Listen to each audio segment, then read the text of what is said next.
Operation के दौरान doctor एक 18-19 साल की लड़की का ऑपरेशन करने वाला था और जैसे ही ऑपरेशन के दौरान उस लड़की की सुंदरता को वह डॉक्टर देखता है तो उस लड़की के ऊपर उसका दिल आ जाता है और फिर ऑपरेशन करते करते उस लड़की की अस्मत भी वह डॉक्टर लूटने लगता है।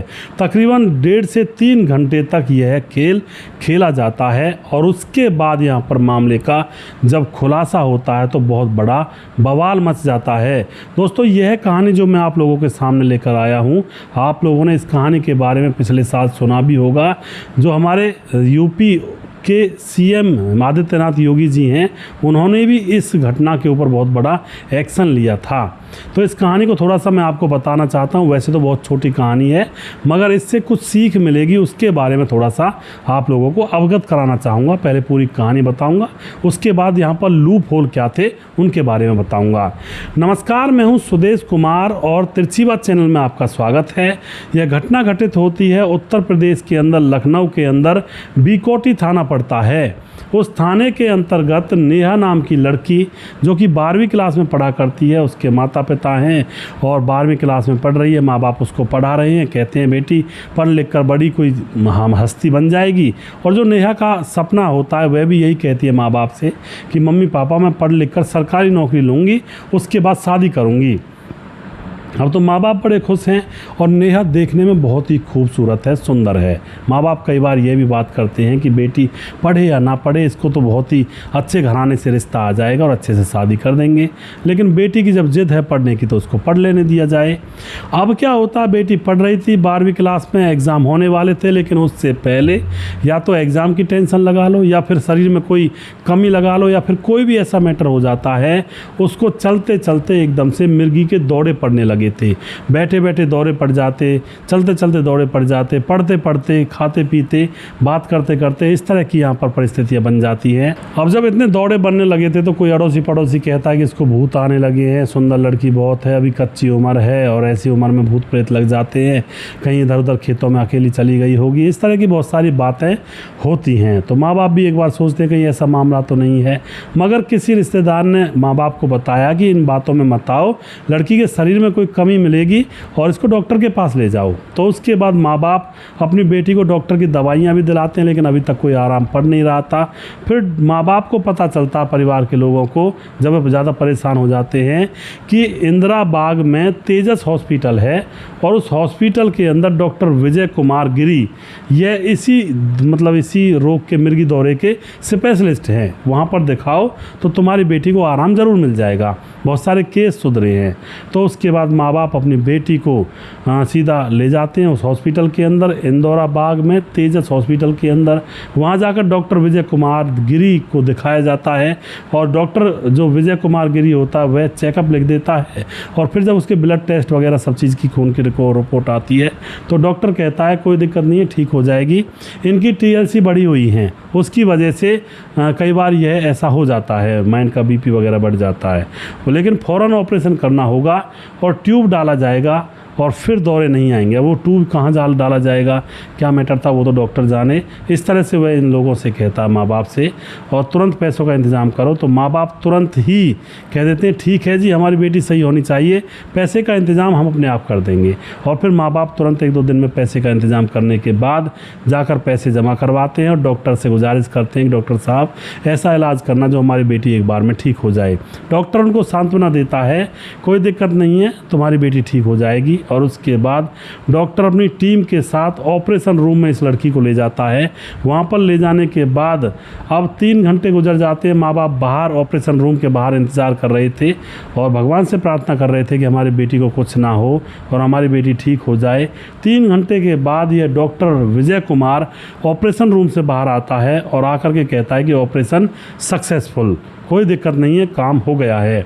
अब जो परिवार वाले थे वे बहुत खुश थे, चलो बेटी का ऑपरेशन हो गया और वो भी सक्सेसफुल हुआ है तो यह बीमारी आगे नहीं होगी। भाई सबके माँ बाप ही खुश हो जाएंगे ऐसा सुनने के बाद। अब दोस्तों, माँ बाप जैसे ही बेटी के पास जाते हैं, जनरल वार्ड में उसको शिफ्ट कर दिया गया था, तो वहाँ पर जाने के बाद लड़की अपने माँ बाप को देख कर रो रही होती है।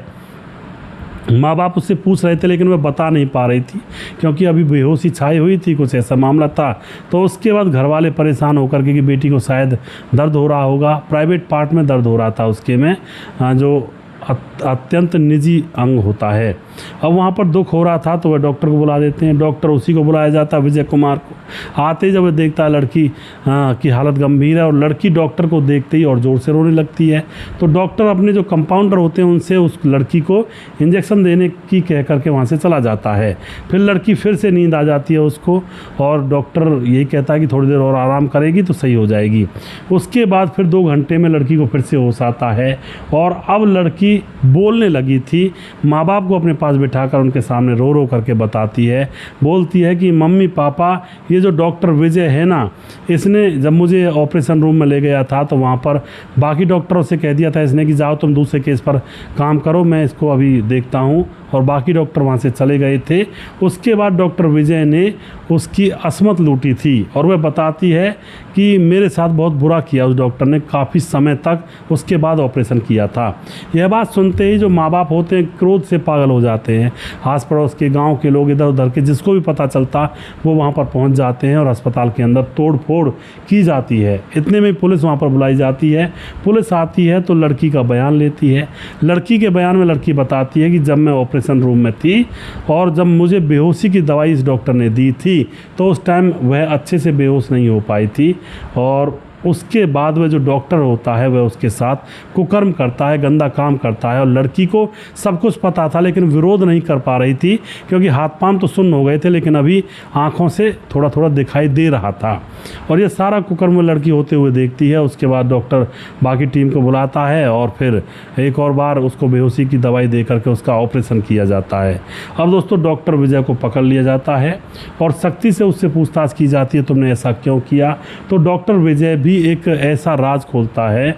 वह कहता है कि देखो मेरा ऐसा करने का कोई मूड नहीं था, मगर जैसे ही लड़की को अपने अंदर ऑपरेशन रूम में ले जाया जाता है और इसके कपड़े निकाले जाते हैं तो इसकी यह इतनी सुंदर थी कि इसको देख करके मैं बहक गया था। मैंने सोचा किसी को क्या पता लगेगा, क्यों ना अपना काम निकाल लिया जाए। और उसके बाद यह बाकी स्टाफ को बाहर भेज करके बेहोशी की दवाई देकर उसके साथ गंदा काम करता है, लेकिन बेहोशी की दवाई से वह लड़की पूरी तरह से बेहोश नहीं हो पाई थी और इसलिए उस लड़की ने बाहर आकर सब कुछ बता दिया था। अब दोस्तों इस बात मतलब ये जो बात होती है बहुत ज़्यादा फैल जाती है और फिर सीएम योगी तक भी यह बात पहुंचती है। डॉक्टर को जेल में डाला जाता है और उस हॉस्पिटल की मान्यता रद्द करके उस पर ताला लगाकर सील कर दिया जाता है। इस तरह से दोस्तों यह मामला हुआ था पिछले साल। अब इस कहानी से हमें सीख क्या मिलेगी? भैया हमें सीख तो कुछ नहीं मिलेगी अगर देखा जाए तो, क्योंकि हमारा कोई बच्चा या बच्ची बीमार होता है तो डॉक्टरों के हवाले कर देते हैं और फिर उस ऑपरेशन रूम में वो क्या कर रहे हैं बच्चे के साथ इसका किसी को क्या पता। तो यहाँ पर एक छोटी सी बात ये कहना चाहूँगा, अगर ऑपरेशन होता है बच्चे या बच्ची का तो थोड़ा सा ऐसा मतलब सिस्टम बना दिया जाना चाहिए कि ऑपरेशन रूम के अंदर कांच के अंदर से देखा जा सके, माँ बाप जो हैं वो अंदर अपने बच्चे को देख सकें। ऐसा कुछ अगर बन जाए तो फिर डॉक्टर अपनी मनमानी नहीं कर सकते हैं। लेकिन दोस्तों कुछ लोग ये भी कहेंगे कि माँ बाप अगर अपने बच्चों का चीड़ फाड़ देखेंगे तो वो बेहोश हो जाएंगे। ये बात भी सही है, हर कोई माँ बाप देख नहीं सकता, लेकिन यहाँ पर इस वजह से डॉक्टर गलत फ़ायदा उठा रहे हैं। कोई ऐसा नियम लागू होना चाहिए जिससे कि डॉक्टर अपनी मनमानी ना कर सकें और रिकॉर्डेड सारी चीज़ें रिकॉर्डेड रहें। तो आप क्या कहना चाहते हो इस घटना के बारे में अपनी राय कमेंट बॉक्स में लिख सकते हैं। छोटी सी कहानी थी, मैंने सोचा बता दूं आप लोगों को कि ऐसा भी होता है हॉस्पिटलों के अंदर, तो थोड़ा सा सावधान रहने की ज़रूरत है और थोड़ा सा सतर्कता ज़रूर बरतनी चाहिए अपने बच्चे का ख्याल रखने के लिए, या फिर घर की कोई औरत है, लेडीज़ है, कोई भी है, एनीवे। तो आप जो भी कुछ कहना चाहते हैं अपनी राय कमेंट बॉक्स में लिख सकते हैं। वीडियो के लास्ट में नाम नहीं ले रहा हूं क्योंकि इन 3 वीडियोज़ बनाए थे एक बार में मैंने, इनमें तीनों में किसी के नाम नहीं लिए हैं, तो अगले वीडियो में नाम लूँगा ज़रूर। आज के लिए क्षमा करें, थोड़ा सा एक माहौल ऐसा बना हुआ है, वीडियो जल्दी में शूट किए हैं। अगला वीडियो बहुत जल्दी फिर से लेकर आऊँगा, तब तक आप खुश रहें, सावधान रहें। जय हिंद, जय भारत।